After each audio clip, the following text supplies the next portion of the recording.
Assalamualaikum warahmatullahi wabarakatuh. Ibadallah rijalallah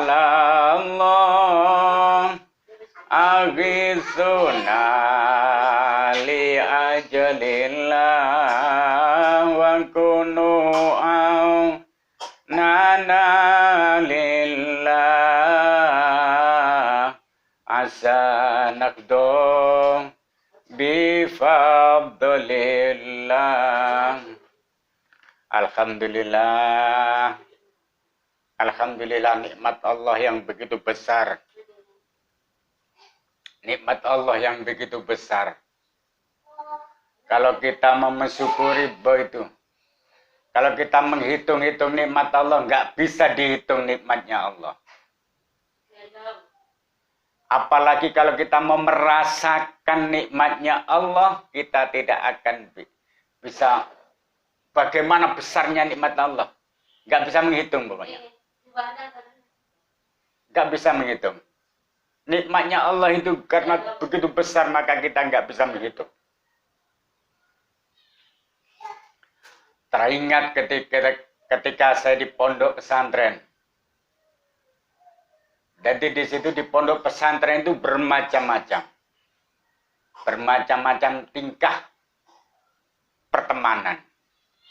Ada yang berteman seperti ini, ada yang berteman seperti ini. Macam-macam di pondok pesantren. Jadi anak mondok waktu di pondok pesantren jangan heran. Jangan heran kan? Karena memang bermacam-macam. Dan di situ hati-hati waktu di pondok pesantren. Hati-hati. Hati-hati. Kita ikuti aturannya pondok. Kita taat pada aturan pondok. Kita taat pada kiai. Kita taat pada bunyai. Kita taat pada putra-putranya kiai. Ingat, dan putra-putranya kiai itu bermacam-macam. Bermacam-macam. Caranya atau gayanya bermacam-macam. Tapi ambillah yang positif. Ambillah yang positif. Ingat, saya masih ingat dulu ketika di pondok pesantren Sidem, Bahrul Ulum, bagaimana di sana, saya masih ingat itu. Yang paling ku ingat putranya Kiai itu Gus Huda. Gus Huda itu putra nomor 2. Yang pertama Neng Lut. Setelah Neng Lut Gus Huda. Setelah Gus Huda Gus Baihaqi.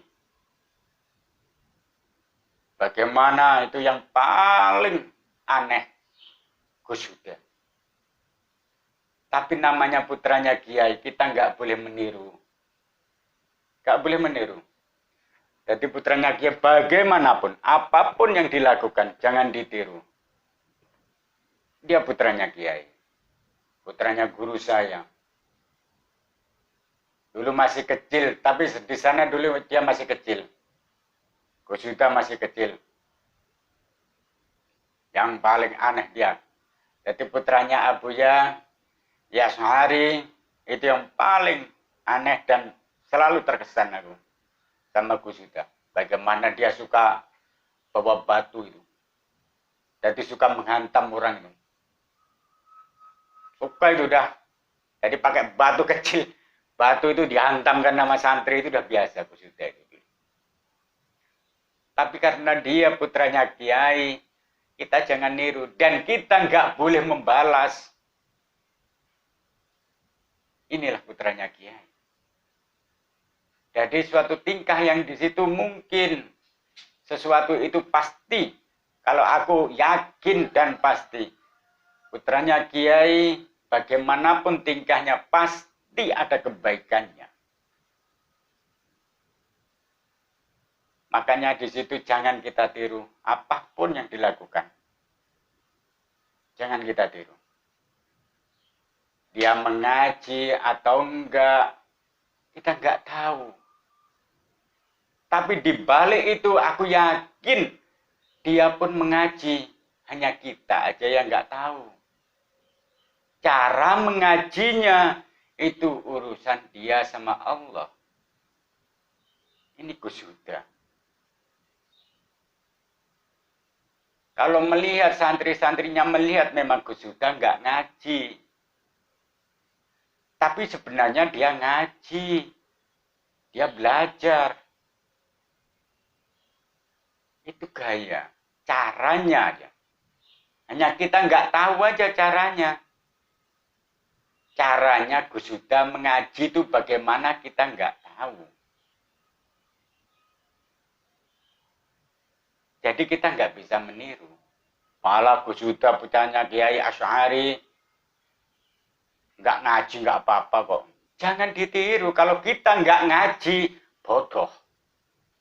Kalau kita semuanya ini kok nggak mau mengaji, maka kita akan jadi bodoh. Tapi kalau putranya Kiai Lora, Gus, dia mengaji juga. Kalau nggak, hanya orang aja nggak tahu, kita nggak tahu aja. Bagaimana nakalnya, kalau orang bilang nakal itu masih kecil, nakalnya bagaimana dia. Masih kecil, saya ingat, sekitar umur dulu itu sekitar umur mungkin 8 tahun, 9 tahun. 8 tahun atau 6, sampai mungkin sekitar 7 tahunan. Atau 8 tahun. Waktu aku di sana itu sudah. Bagaimana dia? Kalau orang bilang nakal. Semuanya santri nggak ada yang berani itu. Nah, ganggu aja nggak ada yang berani. Jadi waktu dia main itu nggak ada yang berani ganggu. Karena diganggu pasti dihantam dengan batu, itu pasti itu. Itu Gus-Huda. Tapi insya Allah sekarang dia alim.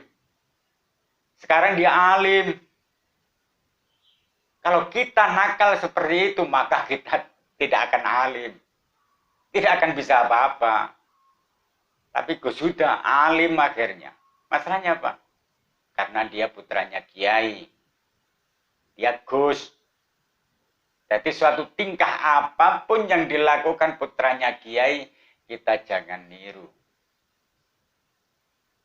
Akhirnya pun keramat juga.